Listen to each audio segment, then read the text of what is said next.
দুনিয়াতে যত অদ্ভুত অদ্ভুত প্রশ্ন সব আপনি মুসা আলাইহিস সালামের মাথা থেকে পাবেন। বিভিন্ন বিষয়ে আল্লাহরে প্রশ্ন করতেন। সাইয়েদনা মুসা আলাইহিস সালাম আল্লাহরে বললেন, আল্লাহ আপনি আমার এমন একটা জিকির শিখাইয়া দেন যে জিকিরটার শব্দ আপনি আর আমি ছাড়া কেউ জানবে না।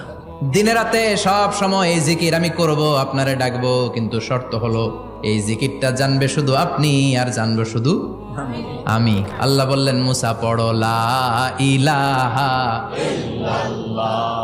মুসা আলাইহিস সালাম কয়, মাবুদ এটা তো জাতীয় জিকির, সবাই জানে। আমি তো চাইছি এক্সেলেন্ট একটা জিকির, কারো কাছে নাই, শুধু আমি জানবো আর আমি পড়বো।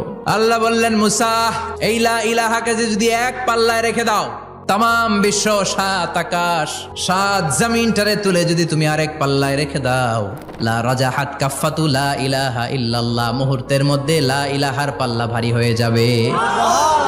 ও মুসা, তুমি যতই এক্সক্লুসিভ জিকির চাও, লা ইলাহার চেয়ে দামি জিকির আমার কাছে নাই।